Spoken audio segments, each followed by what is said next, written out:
น้อยแต่ถ้าทุกคนคิดแบบนี้ประเทศเราจะเดินหน้าได้อย่างมั่นคงการทุจริตไม่ใช่เรื่องไกลตัวเริ่มต้นจากจุดเล็กๆแต่ส่งผลใหญ่หลวงข้าราชการไทยต้องโปร่งใส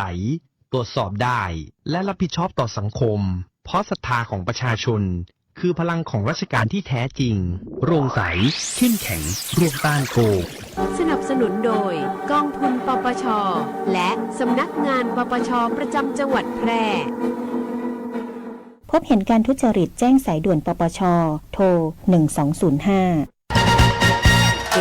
ธนาคารอาคารสงเคราะห์มีโครงการสินเชื่อ Happy Home อัตราดอกเบี้ย5 ปีแรก 3% ต่อปีระยะผ่อนชำระสูงสุดนาน 40 ปีสำหรับคนที่จะซื้อบ้านห้องชุดคอนโดมิเนียมปลูกสร้างและซื้ออุปกรณ์หรือสิ่งอำนวยความสะดวกที่เกี่ยวกับบ้านที่อยู่อาศัยไม่เกิน 3 ล้านบาทสนใจรับรหัสเข้าร่วมโครงการตั้งแต่วันนี้แบบง่ายๆเข้าไปที่แอปพลิเคชัน GSB OJ พร้อมสมัครล่า GSB บัตรดีแล้วคลิกที่เมนูบริการพิเศษรับรหัสพวกเรานำไปประกอบการยื่นขอสินเชื่อได้ทันทีและทำนิติกรรมภายใน 30 ธันวาคม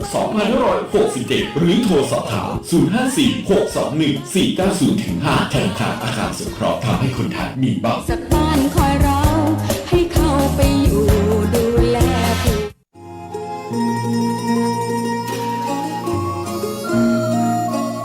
ปีนานการยางเปิ่นมีสวัสดิการอันหยังให้เกษตรกรสวนยางบ้านเฮาของเจ้าถ้าสวนยางประสบภัยธรรมชาติเช่นอุทกภัยวาตภัยอัคคีภัยเกิดความเสียหายอย่างน้อย29ต่อไร่เปิ้นช่วยสูงสุด 3,000 บาทยื่นกำขอได้ใน30 วันหลังเหตุการณ์สิ้นสุดแล้วถ้าตายดุทายาทจะได้อันหยังทายาทได้ 30,000 บาทแต่ต้องยื่นกำขอภายใน90 วันเนออ๋อแล้วเปิ้นมีเงินกู้ให้เกษตรกรของก็เจ้ามีเงินกู้สำหรับบรรเทาความเดือดร้อนสวนที่ประสบภัยกรณีรักษาพยาบาลตัวเก่าหรือเงินกู้เพื่ออาชีพเสริมก็มีน่าสนใจขนาดเจ้าถ้าน้องอยากจะขอรับสวัสดิการน้องจะต้องอยากจะได้โทรไปหาสำนักงานการยางแห่งประเทศไทยจังหวัดแพร่054-069-605ได้เลยเน้อ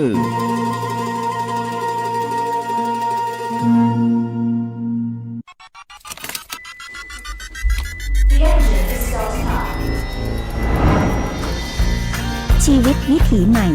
ขับขี่อย่างปลอดภัยไร้อุบัติเหตุด้วยความปรารถนาดีจากสถานีวิทยุกระจายเสียงแห่งประเทศไทยจังหวัดแพร่ FM 91 เมกะเฮิรตซ์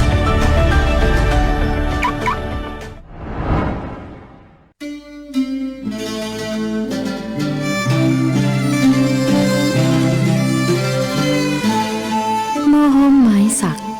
ถิ่นรักพระลอช่อแห่สีเมืองลือเรื่องแพะเมืองผีคนแพร่นี้ใจงามคำขวัญประจำจังหวัดแพร่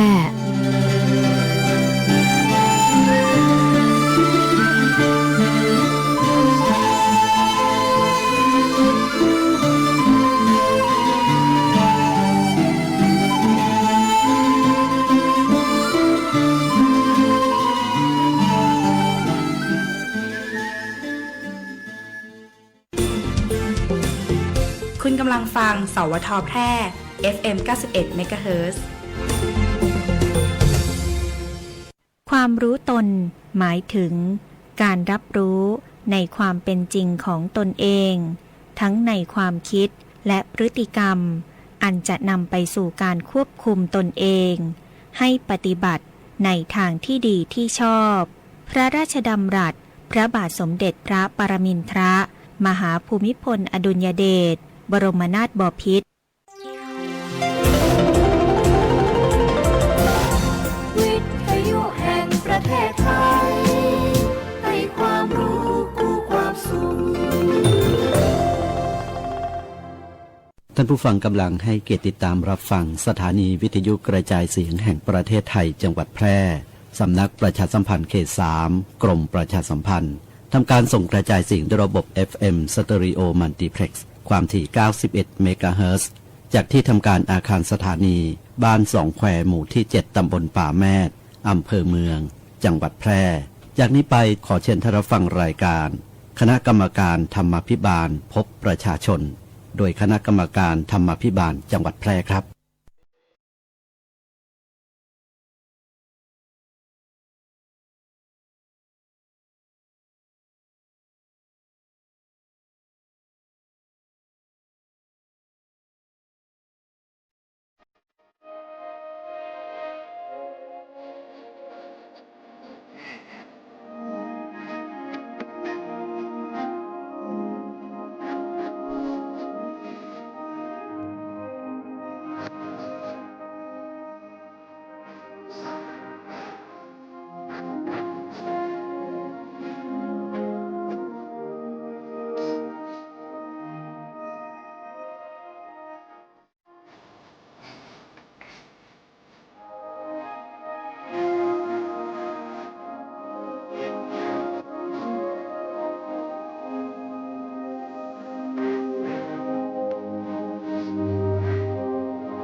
ครับสวัสดีครับท่านฟังที่เคารพทุกท่านครับท่านกำลังติดตามรับฟังรายการคณะกรรมการธรรมาภิบาลพวกประชาชนวันนี้ผมว่าที่ร้อยตรีภาคินชมบุพันธ์รองประธานกรรมการธรรมาภิบาลจังหวัดแพร่ครับครับผมธีรพงษ์ทองอ่อนครับครับเสาร์ที่6นะฮะกันยายน2568ก็เหลือเวลาแห่งเพียง24วันผมว่าครับก็จะหมดปีงบประมาณ2568นะฮะและเริ่มต้นปีงบประมาณใหม่2569ตั้งแต่1ตุลาคมพร้อมกับการจากลาของข้าราชการนะครับตีจากเกษียณอายุราชการไปแหม24วันนับถอยหลังไปได้ฟังครับก็บทบาทและหน้าที่นะฮะอำนาจและหน้าที่ของคณะกรรมการธรรมาภิบาลก็มีอำนาจหน้าที่ในการสอดส่องการปฏิบัติภารกิจของหน่วยงานของรัฐและเจ้าหน้าที่ของรัฐเพื่อใช้วิธีการบริหารกิจการบ้านเมืองที่ดีแจ้งกับผู้ราชการหัวหน้าส่วนราชการหัวหน้ารัฐวิสาหกิจหรือหน่วยงานอื่นที่เกี่ยวข้องในจังหวัดดำเนินการตามอำนาจหน้าที่ในกรณีนี้ที่พบว่ามีการละเลยปฏิบัติตามกฎหมายระเบียบหรือข้อบังคับหรือกรณีที่เป็นการแสวงหาประโยชน์ที่บุคคลใดได้ชอบด้วยกฎหมายนะคือการทุจริตนั่นเองฟังครับเสนอแนวทางการปฏิบัติและการส่งเสริมตามหลักคุณธรรมจริยธรรมและธรรมาภิบาลเพื่อการบริหารกิจการบ้านเมืองที่ดีคือกับหน่วยงานของรัฐและเจ้าหน้าที่ของรัฐนะครับคือกับผู้ราชการจังหวัดและหัวหน้าหน่วยงานในจังหวัดติดตามการปฏิบัติตามมติของคณะกรรมการธรรมาภิบาลเผยแพร่การปฏิบัติหน้าที่ต่อสาธารณะตามที่เห็นสมควรโดยเฉพาะพระราชกิจการที่ว่าด้วยวิธีการบริหารกิจการบ้านเมืองที่ดีนั่นคือหัวใจของคำว่ารัฐธรรมาภิบาลหน่วยงานของรัฐและเจ้าหน้าที่ของรัฐต้องปฏิบัติภารกิจให้เป็นไปตามกฎหมายเพื่อรักษาประโยชน์ส่วนรวมตลอดจนละเมิดสิทธิและเสรีภาพของพี่น้องประชาชนเพื่ออำนวยความสะดวกให้บริการและสนองความต้องการของประชาชนเพื่อประโยชน์สุขของประชาชนหน่วยงานของรัฐและเจ้าหน้าที่ของรัฐต้องปฏิบัติภารกิจให้เกิดผลสำเร็จมีประสิทธิภาพและมีความคุ้มค่าจากโครงการและกิจกรรมต่างๆซึ่งขับเคลื่อนจากงบประมาณซึ่งเป็นเงินภาษีอากรของประชาชนปฏิบัติภารกิจโดยยึดหลักการมีส่วนร่วมของประชาชนและนำมาเปิดเผยข้อมูลอย่างโปร่งใสประการสุดท้ายมีการติดตามตรวจสอบและประเมินผลการปฏิบัติงานและนำเสนอและเผยแพร่ต่อสาธารณะครับนั่นคือหัวใจของคำว่ารัฐธรรมาภิบาลก็หลายเรื่องฟังครับที่คิดว่าวันนี้นะครับเอาได้นะครับว่าที่ผู้บริหารฝ่ายบริหารที่เป็นห้องว่าคณะรัฐมนตรีนะฮะก็ได้นายกรัฐมนตรีนะครับคนใหม่ ก็คงจะต้องรอโปรดเกล้านะครับต่อไปหลังจากนั้นก็คงจะมีการนะฮะแต่งตั้งคณะรัฐมนตรีสำคัญที่สุดครับในวาระของการดำรงตำแหน่งของคณะรัฐมนตรีชุดนี้ก็มีเวลาเพียง120 วันนะครับที่ปรึกษาฟังครับก็คงยังอย่างไม่ได้มากมายนะครับแต่คงจะแก้ปัญหานะในสิ่งที่เป็นความเดือดร้อนของพี่น้องประชาชนเรื่องของเศรษฐกิจนะเป็นเรื่องใหญ่ทีเดียวบังครับในระยะเพียง120 วันน่าจะวางอย่างได้อยู่ระดับหนึ่งนะครับแก้ปัญหาเฉพาะหน้านะครับแล้วก็เรื่องของปัญหา เขตดินแดนนะฮะของประเทศนะฮะที่ติดกับประเทศไทยของเขานะคือประเทศกัมพูชาก็คงจะต้องเอาเรื่องที่ลักๆฟังครับนะฮะในการที่จะมาดำเนินการก็คงติดตามดูครับก็คงจะต้องรอนะครับหลังจากโปรดเกล้าลงมาแล้วนะครับก็แต่งตั้งคณะรัฐมนตรีนะแล้วก็นำเข้าถวายสัตย์ปฏิญาณนะครับแล้วก็มาแถลงนโยบายนะครับต่อรัฐสภานะครับทั้ง2 สภารวมกันก็คือสมาชิกวุฒิสภาและสมาชิกสภาผู้แทนราษฎรนะครับหลังจากนั้นครับลงมือปฏิบัติหน้าที่ได้เลยนะครับตามนโยบายที่ได้แถลงไว้ในระยะเวลา120 วันนะ4 เดือนนะครับโดยใจ4 ปีนะครับถ้าหากเริ่มต้นตั้งแต่หลังเลือกตั้งทั่วไปกับ4 ปีนะครับแต่นี่ก็คงใช้เวลาด้วยเงื่อนไขทั้งหลายที่ถูกบีบบังคับก็ต้องติดตามบังคับการแก้ปัญหาเฉพาะหน้าเป็นเรื่องที่น่าจะสำคัญที่สุดนะฮะอย่าวางหลักฐานอย่างทั้งหลายทั้งปวงนะครับก็คงบอกคิดว่าอย่าแก้ปัญหาเรื่องใหญ่ๆคงอย่าเป็นเรื่องที่ทำบ่ได้นะครับคงจะต้องเอาปัญหาเร่งด่วนรีบร้อนเรื่องของปัญหาเศรษฐกิจเรื่องของรายได้ของพี่น้องประชาชนนะฮะจะได้ปัญหาเร่งด่วนที่จะสร้างงานสร้างรายได้ให้กับพี่น้องประชาชนให้เกิดขึ้นในช่วงเวลาที่เหลืออยู่นะหลายเรื่องนะครับเราต้องติดตามมันนี้ดูนะครับแต่จะได้ก็แล้วแต่ฟังครับในหน่วยงานของรัฐแล้วเจ้าหน้าที่ของรัฐก็ต้องปฏิบัติหน้าที่ไปนะครับตามโครงการนะครับจากงบประมาณแล้วก็จากโครงการทั้งหลายที่ได้รับจัดสรรปันส่วนมาโดยเฉพาะงบปี2568ครับนะครับซึ่งเหลือเวลาเพียง24 วันอันนี้ปรึกษาฟังครับก็หลายเรื่องครับโดยเฉพาะในส่วนของคณะกรรมการธรรมาภิบาลจังหวัดแพร่ของเรานะครับก็จะลงพื้นที่นะครับในงบประมาณปี2568นะครับแห่งครั้งหนึ่งนะตีลงไปเมื่อวันก่อนวันที่3นะครับกันยายนเมื่อวันพุธที่ผ่านมาแล้วเขาได้กำหนดแห่งครั้งหนึ่งฮะเป็นวันที่10 วันพุธหน้าเนี่ยฮะวันที่ ครับ 10จะเป็นการลงพื้นที่ในงบประมาณของปี2568ในหลายโครงการนะครับโครงการหลักๆก็ที่คิดว่าจะต้องลงไปก็คืองบพัฒนาจังหวัดนะครับหรืองบผู้บริการจังหวัดเองในปีงบประมาณ2568ก็น่าจะลงไปในพื้นที่ของการก่อสร้างนะครับรางลิ้นขนคอนกรีตเสริมเหล็กนะฮะโดยเฉพาะที่ตำบลหัวเมืองนะครับอำเภอ2จังหวัดแปร่หน่วยงานที่ดำเนินการและรับผิดชอบก็คือองค์การบริหารส่วนตำบลหัวเมืองนะฮะอำเภอ2นะครับก็เป็นโครงการที่กำหนดไว้ถึง21ล้านนะครับนี่เป็นงบพัฒนาจังหวัดนะฮะงบของผู้บริการจังหวัดนะครับมีการอนุมัติไปเมื่อ2567ต่อ2568ซึ่งเหลือเวลาให้มัน24วันแต่คิดว่าโครงการนี้น่าจะดำเนินการจะกำลังดำเนินการหรือว่าแล้วเสร็จหรือไม่นะครับคงจะได้นำมาเล่าสู่ฟังนะครับในโครงการที่จะลงไปในวันพุธนี้ฟังครับโครงการของตำบลหัวเมืองอะไรส่วนหนึ่งก็น่าจะเป็นโครงการในส่วนของตำบลตีโต๊ะข้างอยู่นะครับในอำเภอ2นะครับหลังจากนั้นก็คงจะมีการสรุปนะครับก็น่าจะคิดว่าจะคงจะเข้าประชุมกันที่ห้องประชุมของสภาเทศบาลตำบล2นะอำเภอ2จังหวัดแปะของเขาฟังครับในเมื่อวันที่3ที่ผ่านมาวันที่3เขาก็ได้ลงในพื้นที่ในส่วนของอำเภอเมืองนะครับก็หลายโครงการฟังครับทั้งที่เหลือเวลาแหมเพียงบ่ถึง1 เดือนเนี่ยนะครับโครงการกำลังจะได้ผู้รับว่าจ้างได้ผู้รับเหมานะครับไปลงไปที่ตำบลสวนเขื่อนนะครับและหลายโครงการที่ลงไปนั้นก็คือเป็นโครงการขององค์การบริหารส่วนส่วนจังหวัดอบจ.แปร่นะครับมาดูเลยว่าโครงการได้ดำเนินการจะเจ้าที่ที่เกี่ยวข้องนะเจ้าที่ที่เกี่ยวข้องของอบจ.แปร่ก็มาชี้แจงว่าโครงการนี้ยังบ่ได้ผู้รับเหมาเดี๋ยวยังบ่ได้ดำเนินการลงนามสัญญาว่าจ้างแต่ข้อบัญญัติขององค์การบริหารส่วนจังหวัดเปิดได้ระบุในเรื่องของการงบข้ามปีได้ในงบประมาณปี2568ก็คงจะดำเนินการได้นะหลังจากสิ้นสุดใน30 กันยายนสามารถดำเนินการต่อไปได้ก็หลายโครงการนะครับที่ลงไปในพื้นที่เขาลงไปในพื้นที่ของน่าจะเป็นอบต.น้ำจำหงฟองนะครับเกี่ยวเนื่องกับเทศบาลบ้านทินนะฮะก็เป็นโครงการที่ถนนลูกรังหินคุกนะครับหินคุกลูกรังนะครับของอบจ.แต่ยังไม่ได้ดำเนินการเอาไปดูแล้วพื้นที่ก็มีพี่น้องชาวบ้านนะครับในส่วนของตำบลน้ำจำหงฟองรวมทั้งพี่น้องบ้านทินตำบลบ้านทินนะนำโดยท่านผู้บริหารนะครับบอกว่าจะเป็นในส่วนของผู้บริหารของอบต.น้ำจำบ้านหงฟองแล้วก็ท่านนายกเทศมนตรีเทศบาลตำบลบ้านทินนะครับก็ลงมาให้ข้อมูลนะฮะกับคณะกรรมการในบ้านของเขาว่าอยากจะทำมือมันเป็นโครงการที่น่าจะถาวรทั้งหลายลำพังแต่ลูกรังเห็นคุกเนี่ยโครงการนี่ประมาณ1,300,000 บาทนะฮะแต่ยังไม่ได้ดำเนินการทราบจากกองช่างของอบจ.แปลว่าอบจ.แปลจะดำเนินการเองนะฮะในวงเงิน1,300,000 บาทก็เลยมาถามดูว่าก็ฝากข้อเสนอแนะในส่วนของคณะกรรมการเมื่อพี่น้องชาวบ้านเนี่ยเขาต้องการว่าถนนที่เห็นนี่มันบอกว่าจะเป็นลูกรังหินคุกนะฮะเพราะพื้นมันสามารถทำเนินการได้อยู่แล้วก็น่าจะเปลี่ยนแปลงนะฮะจากงบลูกรังหินคุกไปเป็นแอสฟัลติกคอนกรีตก็คือถนนตีโบสอัดด้วยแอสฟัลติกนะฟังครับนะถนนดำนะฮะจะเห็นกันอยู่ก็ฝากไปข้อเสนอแนะไปให้กับทางในส่วนของผู้บริหารของอบจ.แปดตัวในส่วนนี้นะครับแม้ว่างบประมาณมาแค่1,300,000ผมซื้อก็จะทำได้ที่ดำเนินการในเกือบปันประมาณ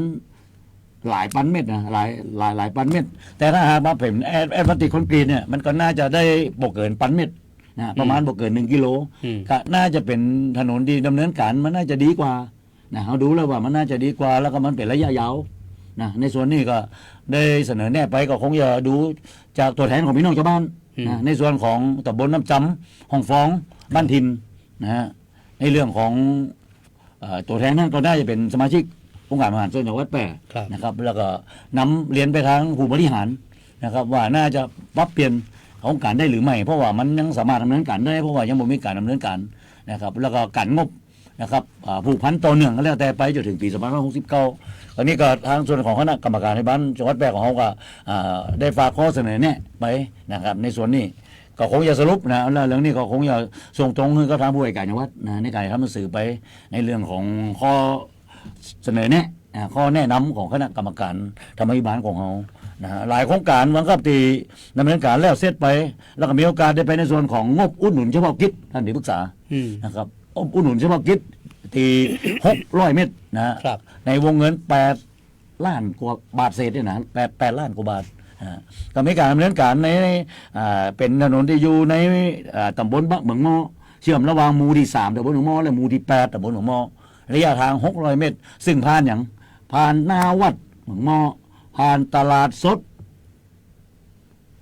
บ้านเหมืองมอนะฮะบ้านเหมืองมอตำบลเหมืองมอเนี่ยฟังครับก็เป็นถนนที่เป็นคลื่นนะครับเป็นคอนกรีตเสริมเหล็กนะครับพร้อมกับมีต่อระบายน้ำนะครับมีฝาปิดนะฮะมียี่ห้อชัดเจนอยู่แล้วว่าอบจ.แปรที่เห็นกันอยู่นะแต่โครงการนี้ไปดูที่ป้ายแล้วนะครับก็บ่มีว่าผู้รับว่าจ้างเป็นบริษัทห้างร้านอะไรอย่างทั้งหลายนะครับรวมทั้งคณะกรรมการในการตรวจรับพัสดุตรวจรับการจ้างทั้งหลายก็บ่มีนะครับเรื่องนี้คงจะต้องฝากนะครับไปคิดว่ามันคงจะเป็นเรื่องที่ว่าปล่อยผ่านยังคงไม่ได้ครับผู้ที่เกี่ยวข้องทั้งหลายเรื่องนี้ครับผมก็ได้คิดว่าคงจะต้องทั้งปปชและปปทในส่วนของหน่วยงานที่บันทึกข้อตกลงนะทำ MOU กับในส่วนของสำนักนายกรัฐมนตรีนะครับนั่นคือในส่วนของคณะการธรรมาภิบาลของเขาตัวแทนในจังหวัดเนี่ยนะฮะได้ดำเนินการในเรื่องนี้ว่าโครงการนี้จะต้องเรียกผู้รับว่าจ้างมาแก้ไขจะได้ผมรู้แล้วปัญหานี้บ่ได้แก้ง่ายๆแล้วก็เพราะมันเป็นคลื่นนะครับอาจจะต้องมีการนะครับในการที่ต้องตุบลื้อแล้วก็ทำวางฐานใหม่ทั้งหมดฟังครับในเรื่องนี้นะฮะและในส่วนของต่อระบายน้ำถ้าใจได้ก็คงว่ากันไปนะครับแต่ก็มีปัญหาพี่น้องชาวบ้านก็บอกว่าฝุ่นนะครับถนนหน้าของคอนกรีตเนี่ยร่อนแทบจะทุกวันรถวิ่งนี่เป็นคลื่นนะครับนะฮะท่านผู้ฟังถ้ามีโอกาสก็ลองขับรถไปดูนะฮะว่ามันเป็นที่โชครถเขาหรือไม่เนี่ยดังนี้คงจะต้องมาดูกันนะว่าโครงการนี้คงจะต้องเกาะดูว่ามันคงจะต้องมีการดำเนินการแล้วต้องมีการแก้ไขมีการตรวจรับงวดสุดท้ายไปเมื่อ6 สิงหาคมที่ผ่านมานะครับน่าจะวันนี้ก็ได้เดือนพอดีท่านที่ปรึกษาฟังครับนะฮะ1 เดือนที่ผ่านมาเนี่ยนะฮะก็คงจะต้องติดตามดูว่ายังอยู่ในสัญญาว่าจ้างนะครับเกี่ยวกับเรื่องความรับผิดในความชำรุดบกพร่อง2 ปีนับแต่วันการตรวจรับมอบงานหมดสุดท้ายนะฮะตรงนี้นะครับก็คงจะฝากนะครับหน่วยงานที่รับผิดชอบโดยเฉพาะองค์การบริหารส่วนจังหวัดแปรนะครับคงจะต้องเร่งรีบในการที่ต้องเรียกผู้รับเหมามาดำเนินการเพราะพี่น้องชาวบ้านในระยะ600 เมตรเดือดร้อนท่านที่ปรึกษาเดือดร้อนนะเพราะว่าซ้ายขวาเป็นบ้านพี่น้องชาวบ้านทั้งนั้นเลยนะหัวของพี่น้องชาวบ้านติดบอกว่าต้องปิดประตูหน้าต่างโดยตลอดเพราะว่า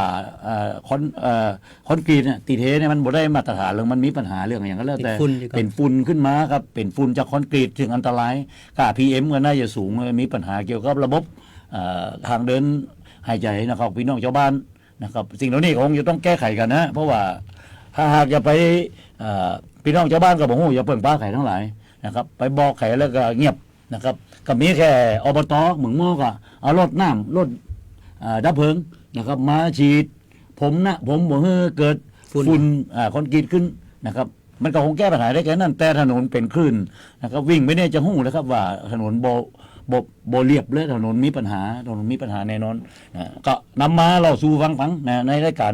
ในลักษณะว่าในแต่ละโครงการซึ่งเป็นงบประมาณซึ่งเป็นเงินภาษีของเรางบตัวนี้เป็นงบกรมส่งเสริมการปกครองท้องถิ่นนะฮะงบอุดหนุนเฉพาะกิจในวงเงิน8 ล้านกว่าบาท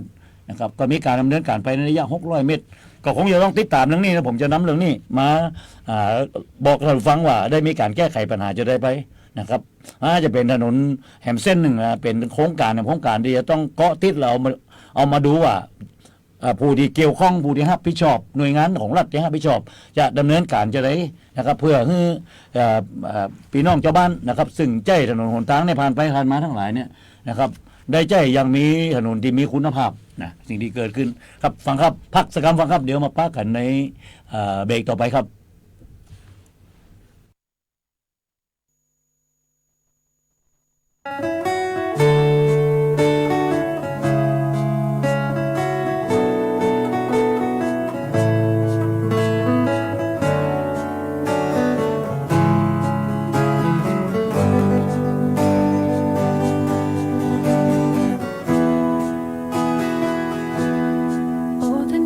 เทพเกียรติขี้หน้าเราแล้วใช่ไหม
คุณรู้หรือไม่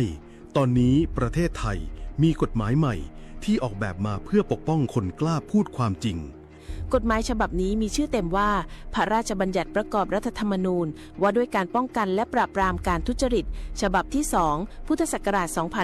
2568 และที่สำคัญมีผลบังคับใช้แล้วสำหรับใครก็ตามที่แจ้งข้อมูลหรือเบาะแสการทุจริตต่อสำนักงานปปช.ด้วยความสุจริตไม่ต้องกลัวว่าจะถูกฟ้องกลับไม่ต้องหวั่นว่าจะถูกกลั่นแกล้งเพราะกฎหมายนี้ระบุชัดว่าคุณจะไม่ต้องรับผิดทั้งทางแพ่งอาญาหรือวินัยและถ้าคุณถูกฟ้องร้องจริงๆเพราะเปิดโปงความไม่ถูกต้อง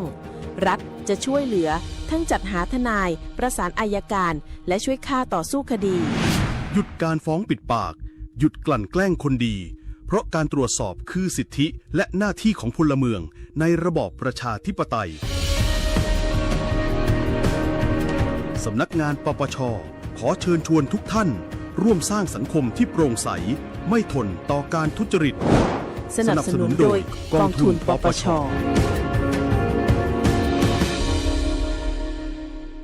พบเห็นการทุจริตแจ้งสายด่วนปปช.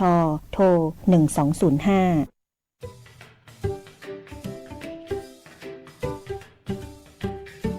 องค์การบริหารส่วนจังหวัดแปรเชิญชวนคนใกล้ชิดคนในครอบครัวดูแลผู้สูงอายุให้สุขภาพดีทั้งกายและใจด้วยการเลือกอาหารให้เหมาะสมพอดีพยายามควบคุมน้ำหนักตัวผู้สูงอายุบ่ให้อ้วนหากกิจกรรมสร้างสรรค์ให้ผู้สูงอายุทำให้ผู้สูงอายุได้มีส่วนร่วมในการตัดสินใจ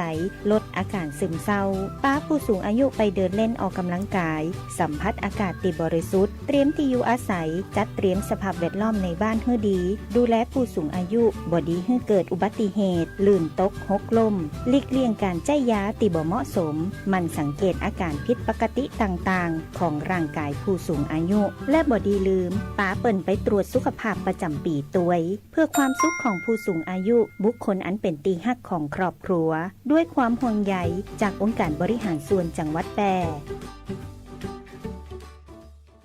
ประกันไม่ใช่แค่เพียงธุรกิจที่เอามาขายคุณเพื่อเงินแต่ประกันเป็นการกระจายความเสี่ยงของคุณไปให้บริษัทประกันถ้าไม่เชื่องั้นลองฟังนี่ผมชื่อประกรณ์มีบ้านอยู่1 หลังอยู่มาวันหนึ่งแก๊สระเบิดบ้านผมก็หายไปคุณว่าใครจะรับผิดชอบให้ประกรณ์ถ้าเขาไม่ทำประกันทำประกันเถอะครับจะประกันไหนๆก็อุ่นใจเมื่อมีประกันคปภ.สำนักงานคณะกรรมการกำกับและส่งเสริมการประกอบธุรกิจประกันภัยไปขับขี่ออนไลน์เนี่ยง่ายตั้งอกตั้งใจบ่ต้องไปขนส่งบ่ต้องไปอบรมบ่ต้องสอบกาถ่ายรูปโอนจ่ายจบโอ้จับโปะข่าวปลอมดีหนาติหูตันบ่หลงเจือบ่กดไลค์กดแชร์แม่นก็เพียนแสงล่าสุดยอดเพียนเทพีสีม้อยคนงามตีบอสเลกสลามไปเจือเขาแต่ละมือแต่ละเดย์เพจปลอมโมนี่นะลูกเล่นมันแผลวเวลาปะข่าวแบบเดียวกันเนี่ยก็ต้องเช็คแล้วเช็คแหมเลือกอันติมีแหล่งอ้างอิงติมาชัดเจนตรวจสอบได้น่าเจือถือบางเตือเนี่ยต้องพอแผว URL ปุ่นนะเพราะเขาจังปลอมแปลงเนี่ยคือค่ายกันสับปะตรวจสอบสอบไปสอบมาสุดท้ายอาจจะป้าว่าดันเป็นข่าวเก่าเหี่ยก็ได้หรือป้าการแจ้งเตือนจากเว็บไซต์อื่นว่าอันนี้เป็นข่าวปลอมและหมู่ข่าวปลอมเนี่ยกระจังสะกดคำพิษด้วยนะบ้านก็ไปเอาหูภาพจากข่าวเก่ามาใจเพื่อเพิ่มความน่าเชื่อถือปะจะอีต้องตั้งสติให้ดีแต่ทำความเข้าใจหูเต่าตันสังเกตข่าวปลอมหมู่ติลึกจังเผยแพร่แต่ข่าวปลอมบดีล่อเล่นกับระบบเนอร์มีสิทธิ์ติดคุกนะปรารถนาดีจากสำนักงานประชาสัมพันธ์ที่ 3 กรมประชาสัมพันธ์คุณกำลังฟัง FM 91 MHz สวท.แพร่ให้ความรู้คู่ความสุข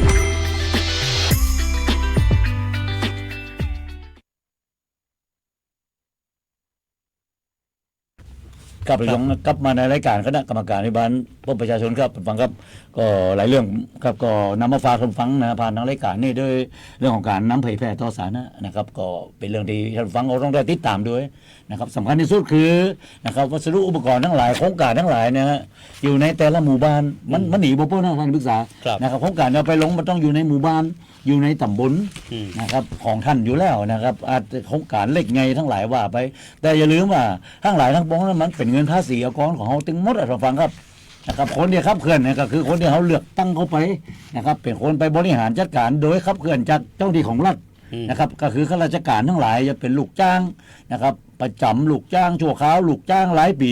รวมไปถึงท่านข้าราชการนะฮะทั้งหลายนะครับติดไล่มาตั้งแต่ถ้าหากเป็นในระดับอบตเทศบาลกับระดับปลัดรองปลัดนะครับผู้ในการของนะหัวหน้างานหัวหน้าฝ่ายอย่างห้องอย่างก็แล้วแต่นี่คือเจ้าหน้าที่ของรัฐมั้งครับที่เขาไปดำเนินการในหลายเรื่องหลายโครงการโดยเฉพาะมูนี่นะครับบ่ได้ฟรีอยู่แล้วมีการตอบแทนมีเงินเดือนนะฮะมีหลักประกันที่แน่นอนนะฮะในสิ่งที่เกิดขึ้นฉะนั้นนะครับทุกโครงการพี่น้องชาวบ้านเขาเนี่ยซึ่งเป็นคนส่วนใหญ่ผมพูดโดยตลอดฟังครับเป็นคนส่วนใหญ่ของบ้านนี่เมืองนี่ทั้งหลายนะครับตีจะต้องช่วยกันดูว่ามันเป็นสิ่งที่น้องพี่น้องต้องใจประโยชน์นะโครงการหลายโครงการเป็นโครงการที่อู้ได้ตลอดเป็นโครงการที่มันมีประโยชน์ก่อมันสร้างงานก่อเกิดรายได้มันสร้างอาชีพหรือไม่หรือมันเป็นโครงการที่ทำแล้วทำไปก็จบปีหน้าก็ว่ากันไม่นะครับมันไม่ได้ต่อยอดแล้วก็สร้างงานสร้างอาชีพสร้างรายได้ก็พี่น้องชาวบ้านคนส่วนใหญ่นะทุกวันเพราะว่าเศรษฐกิจทั้งหลายที่เป็นเศรษฐกิจที่บดีทั้งหลายเพราะอย่างฟังครับเพราะเรื่องของรายได้นะครับเรื่องของงานทั้งหลายมันบ่มีเมื่อรายได้บ่มีทั้งหลายก็หวังเปิ่งได้อย่างเดียวครับหวังเปิ่งจากนะครับลูกหลานของเขาที่ทำงานนะครับมีเงินเดือนกินมีการตอบแทนในแต่ละเดือนนะครับในการที่จะต้องมาเปิ่งป้าเรานี่แต่ส่วนนั้นส่วนนี้เป็นภาคเศรษฐกรรมทั้งหลาย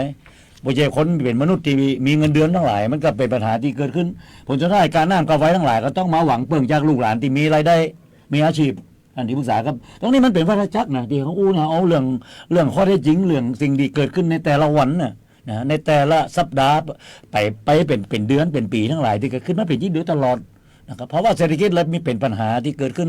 เขาจะแก้ปัญหานี้จะได้นะครับจะดูว่านะหลายโครงการทั้งหลายที่เขาไปดำเนินการเนี่ยนะครับจะจบแล้วนะ30 กันยายนนี่นะครับแล้วก็จะมาเริ่มนับหนึ่งใหม่ใน1 ตุลาคมเป็นงบปี69ฟังครับแล้วก็จะเป็นแบบเนี้ยนะครับหมุนเวียนไปนะครับผู้ปฏิบัติหน้าที่อายุ60กับเกษียณอายุราชการไปนะครับเปลี่ยนคนใหม่เข้ามาแต่งตั้งคนใหม่เข้ามาโยกย้ายเข้ามานะครับมาเปลี่ยนคนนะครับมาอยู่ในตำแหน่งนะครับแล้วก็จากไปบอกว่าจะเป็นเกษียณอายุราชการหรือโยกย้ายไปสู่ตำแหน่งที่สูงขึ้นนะครับไปอยู่ในจังหวัดที่ใหญ่ขึ้นทั้งหลายอันนี้ก็เป็นเรื่องของการทำงานทำหน้าที่ของหน้าที่ประจำของเจ้าหน้าที่ของรัฐนะในสิ่งที่เกิดขึ้นแต่พี่น้องชาวบ้านนะครับยังทำตาปิ๊บๆกันอยู่ทุกวันเนี่ยโครงการมากมายฟังครับผมอยากจะว่าโครงการเนี่ยนะหลายโครงการที่เขาก็โดยตลอดเนี่ยก็มีคนที่ได้ประโยชน์นะครับแล้วก็ถามว่าพี่น้องชาวบ้านได้ประโยชน์คิดว่าได้ใจแต่หัวกับเบื้องหน้าเบื้องหลังทั้งหลายโครงการฟังครับอย่างโครงการปี68ซึ่งยังมดเนี่ยนะฮะผมดูอย่างโครงการของอบจเนี่ยฟังครับเขาไม่ได้ไปดูนะในเรื่องหลายโครงการท่านที่ปรึกษาฟังครับโครงการก่อสร้างฝ่ายแกรนดินซีเมนต์นะฮะในปีนี้ถึง10 โครงการนะครับว่าดำเนินการไปได้ถึงขนาดไหนหรือมดหรือยัง10 โครงการก่อสร้างผนังป้องกันตลิ่งคอนกรีตเสริมเหล็กนะในสิ่งที่เกิดขึ้นไปดูได้ตีตำบลเทศบาลตำบลส่วนเกลือนก็ยังบ่มีการดำเนินการบอกว่าจะเป็นงบผูกพันไปนะครับเพราะข้อบัญญัติของอบจสามารถที่จะข้ามปีงบประมาณไปได้แห่ง1 ปีก็เป็นทำในปี69มาดูโครงการปรับปรุงถนนลูกรังด้วยหินคลุกในปี68ฟังครับเฉพาะอบจแปดเนี่ยได้ตั้งงบประมาณตรงนี้ไว้ถึง34 โครงการนะครอบคลุมทั้ง8 อำเภอนะครับใน34 โครงการแล้วก็ในปี67ที่ผ่านมาก็เกือบ50 โครงการถนนเนี่ย50% ทั้งหลายเนี่ยโครงการ1 โครงการก็คือถนน1 เส้นใหญ่กว้างยาวขนาดไหนก็ว่ากันไปในตามนั้นนะครับโครงการปรับปรุงถนนแอสฟัลต์คอนกรีตนะที่เขาเห็นกันโดยตลอดเนี่ยนะในปี68เนี่ยจากผมดูจากนะครับแผนงานทั้งหลายที่มีการเคาะไปแล้วเนี่ยถึง10 โครงการนะในสิ่งเหล่านี้ฟังครับเป็นเรื่องที่เขาจะต้องติดตามและดูว่านะครับโครงการแล้วเนี่ยคนดีหู้พี่น้องชาวบ้านมีโอกาสได้ใจก็จริงแต่บ่สามารถเบื้องหน้าเบื้องหลังของโครงการไม่เปลี่ยนจะได้ผู้รับจ้างผู้รับเหมาเป็นจะได้โครงการมีคุณภาพหรือไม่นะฮะถูกต้องตามแบบหรือไม่มีการดำเนินการขนาดไหนที่เป็นไปโดยระเบียบว่าด้วยการพัสดุนะครับถ้ามองว่าในส่วนของคณะกรรมการอย่างปปช.ปปท.ทั้งหลายซึ่งนะครับเป็นหน่วยงานของรัฐที่มีบันทึกข้อตกลงการปฏิบัติงานร่วมกันนะในการป้องกันและปราบปรามการแก้ไขปัญหาการทุจริตและผู้มิชอบในส่วนราชการและหน่วยงานของรัฐก็ต้องดูเหมือนกันครับว่านะฮะถ้าหากบ่มีการร้องเรียนเข้ามาบ่มีการไปติดตามทั้งหลายเนี่ยผมบอกให้เลยว่ามีกลุ่มจากภาคประชาชนทั้งหลาย นะครับในส่วนในภาคประชาชนไม่ว่าจะเป็นในส่วนของคณะกรรมการนโยบายจังหวัดรวมไปถึงในส่วนของกลุ่มสตรองนะครับจิตอาสาจิตพอเพียงนะครับเพื่อป้องกันการทุจริตนะทั้งหลายอย่างที่เกิดขึ้นในแต่ละจังหวัดของเราทั้งหลายเนี่ยนะครับได้มีการนะครับได้ไปติดตามตรวจสอบและมีการดูถึงว่าความบ่โปร่งใสความบ่ถูกต้องนะครับความบ่ได้มาตรฐานนะครับของแต่ละโครงการในสิ่งเหล่านี้ฟังครับเขาคงอย่าปล่อยเพียงแต่หน่วยงานที่เข้าไปทำหน้าที่แล้วก็มีคณะกรรมการในชุดต่างๆเข้าไปคณะกรรมการในการตรวจสอบการจ้างตรวจสอบการตรวจสอบการพัสดุทั้งหลายกับมีการแต่งตั้งถูกต้องตามระเบียบว่าได้การพัสดุทั้งหมดแต่ถามว่านะบางโครงการเนี่ยปล่อยผ่านไปได้จะได้ในหลายเรื่องเนี่ยในสิ่งที่เกิดขึ้นผมว่าตรงเนี้ยเขาปล่อยผ่านไปปีแล้วปีเล่าผมไม่ได้บอกเลยว่าพี่น้องชาวบ้านก็ถ้าจะร้องเรียนกันถ้าจะทำตาปิ๊บๆนะหน่วยงานของรัฐจะเบิ่งปลาทั้งหลายผมมาบอกอยู่เสมอว่าเจ้าที่ของรัฐไปตรวจสอบเจ้าที่ของรัฐเองเนี่ยนะครับเรื่องของนะครับคุณภาพมันจะได้คุณภาพหรือไม่ท่านที่ปรึกษานะฮะเขาต้องมองตรงนี้ด้วยมันไม่ใช่เป็นการดูด้อยค่าทั้งหลายฟังครับมันเป็นการรับผิดชอบทั้งหลายอย่างที่เกิดขึ้นกันไปลึกทั้งหลายบางครั้งนะฮะฟังครับจะมีการเลือกตั้งเกิดขึ้นในปลายปีนี้ไม่ว่าจะเป็นอบต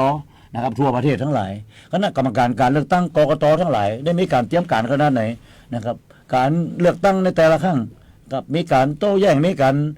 ร้องเรียนกันมากมายหนาหูไปถึงมีการใจซิดในการใจเงินในการซื้อเสียงกันนะเสียงละหลายร้อยบาททั้งหลายแต่ถามว่าคณะกรรมการป้องกันคณะกรรมการการเลือกตั้งนะกกตนะครับได้สามารถที่จะดำเนินการในสิ่งเหล่านี้อย่างเป็นรูปธรรมหรือไม่ผมว่านี่ฮะมันเป็นต้นทางของสิ่งดีเขาปล่อยให้เป็นจี้ไปนะครับวันแล้ววันเล่าส่งผ่านต่อไปนะครับเป็นมรดกบาปไปให้กับรุ่นลูกรุ่นหลานรุ่นเหลนเขาหรือไม่วันนี้ผมว่านะคนดีมาถึงในวันนี้เนี่ยนะอาจจะมีประสบการณ์ในชีวิตมากมายนะครับผ่านการทำงานประจำนะครับทำงานไม่ว่าจะเป็นในภาคของราชการหรือในภาคของเอกชนทั้งหลายประสบการณ์มากมายแต่ถามว่าบุคคลเราเนี่ยนะบุคลากรเราเนี่ยนะครับโดยเฉพาะข้าราชการประจำทั้งหลายข้าราชการเกษียณอายุราชการทั้งหลายนะครับซึ่งท่านเป็นคนที่มีประสบการณ์มากมายเนี่ยท่านต้องใจประสบการณ์แล้วเนี่ยนะมาต่อยอดหรือมาช่วยกันดูในสิ่งที่เกิดขึ้นนะครับที่อยู่หน้าบ้านของท่านอยู่ในหมู่บ้านของท่านอยู่ในตำบลของท่านคือมันได้นะครับทุกอย่างที่เกิดขึ้นน่ะในหมู่บ้านของเขาคือมันได้คุณภาพโครงการมากมายฟังครับถ้าผมจะแล้วกันในแต่ละอยู่ในเปเปอร์อยู่ในกระดาษเนี่ยนะฟังครับโครงการมากมายแล้วงบประมาณในแต่ละปีงบประมาณเนี่ยนะโดยเฉพาะตีง่ายๆท่านที่ปรึกษานี่วัดแปลของเขาเนี่ยปี2568งบประมาณจะเข้ามาในระดับกระทรวงนะกรมมาส่งมาให้จังหวัดอำเภอส่งถึงตำบลส่งถึงหมู่บ้านมาในส่วนของงบองค์กรปกครองส่วนท้องถิ่นผ่านมาจากกรมส่งเสริมการปกครองท้องถิ่นจะเป็นงบอุดหนุนเฉพาะกิจงบอุดหนุนทั่วไปก็แล้วแต่จะห้องอย่างก็แล้วแต่งบประมาณเนี่ยนะฟังครับเข้ามาอยู่ในจังหวัดแปดเนี่ยถึง 6,000 กว่าล้านท่านที่ปรึกษาฟังครับ 6,000 กว่าล้านเนี่ยผมถามว่าแต่ละโครงการทั้งหลายมีการดำเนินการไปได้ถึงขนาดไหนนะครับมีคุณภาพหรือไม่ผมว่าวันเนี้ยนะครับโครงการหลายโครงการอบรมสัมมนามากมายตอนนี้เร่งขนาดนั้นนะครับห้องประชุมหอประชุมทั้งหลายเนี่ยนะจะต้องเร่งปิดโครงการให้จบนะฮะน่าจะพยายามเบิกเกิดไปภายในมาดีสาวหรือ25เนี่ยเพราะจะต้องมีการตั้งดีกาเบิกนะทั้งหลายทั้งปวงทั้งบริการจังหวัดนะครับประชุมหัวหน้าส่วนราชการจังหวัดบริการจังหวัดบอกว่าให้เร่งดำเนินการมาตั้งแต่ต้นปีงบประมาณบ่ใจมาปล่อยเดือนเนี่ยท่านผู้ว่าการจังหวัดแพร่เขาเนี่ยท่านสมชัยเนี่ยบอกว่าผมต้องรับต้องนอนกันเลยนะครับผมจะต้องนั่งเซ็นเอกสารทั้งหลายในการที่จะมาตั้งดีกาเบิกทั้งหลายเนี่ยนะครับเพื่อผ่านงบประมาณทั้งหลายหลายโครงการอาจจะมีการเป็นงบเบิกตัดปีทั้งหลายกรณีผูกพันนะหลายโครงการที่จะต้องยังโมเสร็จสิ้นเดี๋ยวก็ต้องคือข้ามวันที่1 ตุลาคมไปแต่ก็ยังต้องกันงบประมาณไปนะในส่วนของผู้รับว่าจ้างผู้รับเหมาทั้งหลายเขาเนี่ยเป็นไปตามระเบียบผมมีปัญหานะครับถ้าบ่ผิดระเบียบของสตงทั้งหลายนะครับบสไปในทางทุจริตทั้งหลายกับผมมีปัญหาที่สิ่งที่เกิดขึ้นหลายโครงการผมถึงบอกว่าวันนี้นะครับข้าราชการกันน่าเห็นใจนะหัวไปนอดเลยนะท่านที่ปรึกษาฟังครับเพราะว่าต้องเร่งดำเนินโครงการทั้งหลายมันเร่งงบตอนเดือนสุดท้ายของปีงบประมาณเนี่ยผมว่ามันถูกเรื่องมันถูกต้องหรอท่านที่ปรึกษามีความเห็นจะได้ในเรื่องนี้ทำไมมันถึงจ้าทำไมถึงจ้าง บประมาณเนี่ยมันมารออยู่เดียวครั้งจากวัดหมดแล้วแล้วทำไมบุตรถึงทำ ทั้งหน่วยงานที่ให้ไปชอบเขาหูอยู่แล้วนะมันเล่งเขาต่อในเดือนถามกันซื่อๆจ้ะเนี่ยในเดือนสิงหาเราบ่ถามทำไมบ่ถามเพราะอย่างรายของการเร่งรีบทำกันตั้งแต่เดือนตุลาเลยนะฮะรายของการเนี่ยบอกว่ายังไม่ยากจ้ะเอาไว้ใกล้ๆก่อนอย่าหมดปีงบประมาณก่อนเดือนสิงหาเดือนกันยาก่อนถึงจะทำมันเป็นที่โดยตลอดเขาก็มาดูในแต่ละปีงบประมาณเนี่ยมันเป็นอย่างที่มันจะต้องมีการปรับปรุงหรือปฏิรูปจะได้หรือไม่มันมีมันสาเหตุที่มันอาจจะฝนตกน้ำท่วมมันอย่างก็มันมีเหตุผลก็ที่ว่าเขาทำจ้านี่1 ตุลาเนี่ยหน้าหนาวกว่าหน้าฝนจะมาเนี่ยหลังสงกรานต์พฤษภามิถุนาเขาต้องอู้ถึงเรื่องความจริงก่อนงบมาช่วงไหนเราจะถามได้ช่วงไหนเราจะหาผู้รับจ้างมาได้ช่วงไหนมันมีเวลาก็ตรงเนี้ยก็ประกาศหาผู้ตามระเบียบสำนักระเบียบว่าด้วยการพัสดุในอย่าหน่วยงานอย่างก็แล้วแต่นี่นะว่าด้วยการพัสดุเนี่ยมันเปิดช่องให้ดำเนินการได้อยู่แล้วหาผู้รับว่าจ้างผู้รับเหมาหรือว่าทุกวันเนี่ยมันเป็นระบบ e-bidding ทั้งได้ง่ายที่สุดเลยผู้รับเหมาเนี่ยทั่วประเทศสามารถที่จะเคาะผ่านมาได้ในระบบอิเล็กทรอนิกส์ทั้งหลายฟังครับแต่ทั้งนี้ทั้งนั้นบอกตะกอนเนี่ยในระบบติดต่ำกว่ามาเดี๋ยวนี้นะต่ำกว่า 500,000 บาทเนี่ยใจเวทีตกลงราคาหรือสอบราคาหรือเรียกผู้รับว่าจ้างผู้รับเหมาผู้ขายบอกกล้าแม่ขายทั้งหลายที่ขายสินค้านะขายวัสดุอุปกรณ์เนี่ยมันคือกับหน่วยงานของรัฐได้นะอันนี้คือวงเงินบ่เกิน 500,000 บาทแต่ถ้าเกิน 500,000 บาทจะต้องประกาศแล้วก็มีการประกาศแล้วก็ขายแบบขายซองทั้งหลายในระบบ e-bidding ทั้งหมดมีการโอนเงินโอนทองเข้ามาจ่ายกาแบบกาอย่างกาซองทั้งหลายเป็นระบบแบบบอกแจ้งเงินสดอู้ยังไงดีกว่ามันจะมีหลักฐานทั้งหมดไงอันนี้ศึกษาว่าใครบริษัทไหนซื้อแบบไปห้างร้านไหนซื้อแบบไปทั้งหลายนี่นะซื้อซองไปเพื่อจะได้มาเคาะแข่งกันในระบบ e-bidding ทั้งหลายเนี่ยในสิ่งนี้ก็ขึ้นแล้วมันเนี่ยล่าช้าเพราะอย่างนะครับผมว่าทุกวันเนี่ยในส่วนของผู้รับเหมาที่เขาทำหน้าที่ของเขาเนี่ยบางทีเขาตัดราคากันลงขนาดนั้นนะเขาให้สังเกตก่อนบางโครงการเนี่ยประหยัดงบประมาณเนี่ยจากราคากลางเนี่ยแต่ก่อนเป็นห้องราคากลางราคากินทั้งหลายนะทุกวันนี้ราคากลางเนี่ยนะผู้รับว่าจ้างผู้รับเหมาข้อระบบ e-bidding ท่านฟังครับประหยัดไปเป็นวงเงินหลายแสนบาทบางครั้งเป็นหลักล้านเลยนะยังตั้งงบประมาณไว้นะงบประมาณราคากลางเนี่ย6 ล้านเนี่ยฟังครับมีการประมูลกันประมาณ4 ล้านกว่าบาท5 ล้านในสูงสุดยังงบประมาณยังจะต้องคืนไปนะครับเขาคลังไปคืนไปคือครับลัดไปแหมประมาณกับหลายแสนหลายล้านบาทนี่คืออย่างนะยิ่งโครงการที่ลักเป็นร้อยล้านเนี่ยกับประหยัดงบประมาณไปเป็นหลาย10 ล้านบาทนะอันนี้ปรึกษาผมว่าตรงนี้มันเป็นข้อจำกัดอย่างหรือไม่เขาต้องเป็นตั้งเป็นข้อสังเกตในสิ่งเหล่านี้ที่เกิดขึ้นเขาดูโครงการใหญ่ๆนะครับแล้วบางครั้งโครงการตีบ่เกิน500,000 บาทเนี่ยโครงการเนี่ยจะซอยโครงการเป็นโครงการที่คือระยะความยาวทั้งหลายคือวงเงินบ่เกินวงเงิน500,000 บาทเรานี่อันนี้ก็เป็นการตั้งข้อสังเกตไว้เหมือนกันในสิ่งที่เห็นคือทุกวันเนี่ยนะในแบบนะครับแบบการก่อสร้างแล้วก็มีการเสนอนะครับราคากลางทั้งหลายนะครับเพื่อจะได้เคาะงบประมาณลงมาไว้นะในแต่ละโครงการแต่ในความเป็นจริงแล้วนะในการที่มีการยื่นแบบโดยระบบผ่านระบบ e-bidding ทั้งหลายจะเป็นประกวดราคาก็แล้วแต่อย่างนี้อู้กันง่ายๆเนี่ยนะครับเป็นการประกวดราคาในระบบ e-bidding ทั้งหลายเนี่ยนะครับบอกได้เลยว่ามันประหยัดงบประมาณไปมากมายแต่สิ่งหนึ่งที่เราเห็นทุกวันเนี่ยประหยัดงบประมาณก็จริงแต่คุณภาพคุณภาพของวัสดุอุปกรณ์สินค้านั้นน่ะที่เราเห็นอยู่เนี่ยยกตัวอย่างง่ายๆอย่างเตะบนหนองม้อเนี่ยนะครับข้อกันไปจะได้บ่ฮู้ทั้งหลายฟังครับก็ยังไม่เห็นว่าราคา8 ล้านบาทเนี่ยไอ้ผู้รับเหมาผู้รับว่าจ้างเนี่ยข้อไปได้กี่บาทแล้วก็ในคุณภาพของถนนเส้นเนี่ย600 กว่าเมตรเนี่ยเป็นแบบนี้เนี่ยมันเกิดอย่างขึ้นทั้งหลายเราเนี่ยก็คงอย่านำเรื่องเนี่ยคำฟังครับมาเป็นเคสที่คิดว่าอย่าเอามาเล่าสู่ฟังในเกิดขึ้นในจังหวัดแปรของเขาแล้วบอกคนจะเกิดถนนแบบนี้นะจะเป็นคอนกรีตเสริมเล็กจะเป็นในอย่างก็แล้วแต่มันจะต้องเป็นโครงการดีมีปัญหานะกับความบ่ได้มาตรฐานนะฮะของโครงการนะที่เกิดขึ้นทั้งหลายนะฟังครับมีส่วนไหนครับท่านที่ปรึกษาครับในส่วนที่ท่านผมสงสัยเรื่องป้ายทำไมบ่มีข้อมูลที่ชัดเจนกว่านี้บริษัทรับจ้างราคาที่ประมูลได้บ่มีอย่างสักอย่างความกว้างยาวของเพราะอย่างบ่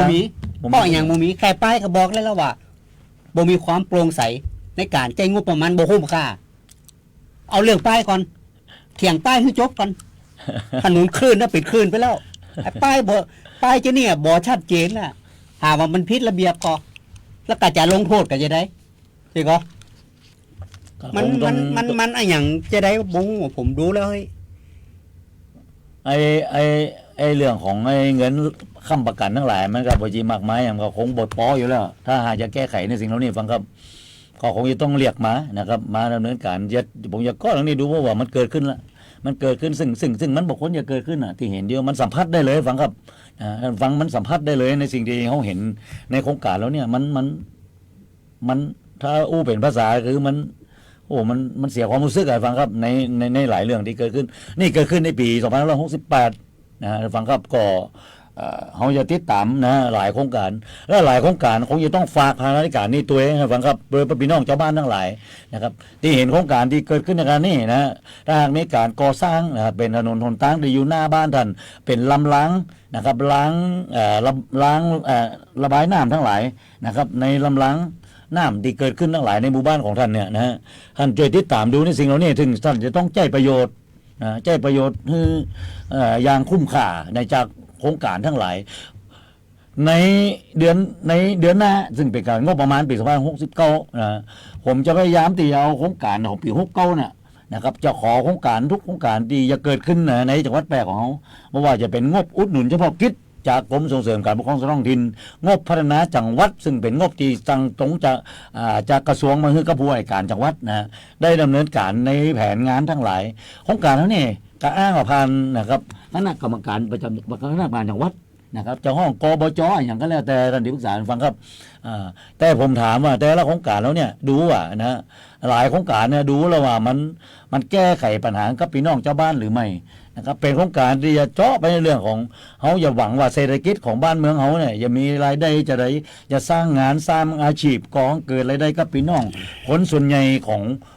จังหวัดแพร่ของเขานะฮะแยกออกไปในแต่ละหมู่บ้านแต่ละตำบลเนี่ยในเกือบหลายร้อยหมู่บ้านนะฮะประมาณ78ตำบลนะฮะประมาณ78ตำบลในจังหวัดแพร่ของเราเนี่ยนะใน8อำเภอฟังครับในแต่ละโครงการทั้งหลายมันฝากความหวังอย่างแว่ครับโดยเฉพาะในส่วนของหน่วยงานของรัฐนะครับผมถึงอู้ว่าหน่วยงานของรัฐก็มีเจ้าหน้าที่ของรัฐอยู่บ่มากมายนะครับจะเป็นลูกหลานของเขาก็แล้วแต่ในแต่หลังคาเฮียนถ้ายังมีลูกหลานของเขาที่ยังมีอะไรได้จากเป็นมนุษย์เงินเดือนจากได้รับเงินเดือนในแต่ละเดือนก็ยังเป็นรักประกันได้ในแต่ละครอบครัวในแต่ละหลังคาเฮียนแต่หลายครอบครัวที่บ่สามารถที่จะมีรายได้รักนะครับที่หาเจ้ากินข้ามทั้งหลายถ้าบ่มีใครมาจ้างแรงงานทั้งหลายในภาคเกษตรกรรมแม้กระทั่งภาคอุตสาหกรรมในแต่ละรายได้ในแต่ละวันเนี่ยในแต่ละสัปดาห์ในแต่ละเดือนเนี่ยรายจ่ายแน่นอนที่จะต้องจ่ายค่าน้ำประปาค่ากระแสไฟฟ้าค่าอินเทอร์เน็ตทั้งหลายไหนจะลูกหลานของเขาที่จะต้องออกจากบ้านไปเรียนหนังสือนะครับจะต้องมีเงินติดกระเป๋าไป20 บาท30 บาท50 บาทในแต่ละเดือนในสิ่งเหล่านี้ผมว่าเป็นสิ่งที่มันจะต้องเอามาคิดกันในวันนี้นะซึ่งเป็นคนส่วนใหญ่ของบ้านเขาฟังครับของบ้านเมืองเขาทั้งหลายเนี่ยที่เกิดขึ้นก็คงจะต้องฝากฟังครับในหลายๆเรื่องที่เกิดขึ้นก็ดูครับ120 วันนะครับคณะรัฐมนตรีชุดใหม่ที่จะเกิดขึ้นนะครับในระยะแค่120 วันคงจะแก้ไขปัญหาอย่างไม่ได้มากมายคงจะนับถอยหลังไปกับการนี้ต้องคืนอำนาจให้กับพี่น้องประชาชนแล้วไปเลือกตั้งกันไหมตรงนี้ไปคิดให้ดีฟังครับวันหนึ่งฟังจะเข้าใจนะว่าลูกหลานของเขาจะดีขึ้นหรือไม่บางครั้งนะครับเรื่องของการได้ตัวแทนนะครับในการจ่ายเงินในการมาเป็นใหญ่ในการซื้อสิทธิ์ขายเสียงก็เป็นเสียงส่วนหนึ่งครับที่ทำให้บ้านเมืองเขานะครับเศรษฐกิจของบ้านเมืองเขาไปบ่ถึงไหนแล้วบ่มีความหวังที่เกิดขึ้นนะในช่วงเวลาของการเลือกตั้งครับวันนี้รายการคณะกรรมการทำให้บ้านอย่างว่าพบประชาชนผมทนายภาคินชมพูพันธ์รองประธานกรรมการทำให้บ้านอย่างวัดแปะครับครับผมธีรพงษ์ทองครับนำรายการครับลาไปก่อนฟังครับไปป้ากันในวันเสาร์หน้าเสาร์ที่13สำหรับวันนี้สวัสดีครับฟังครับสวัสดีครับ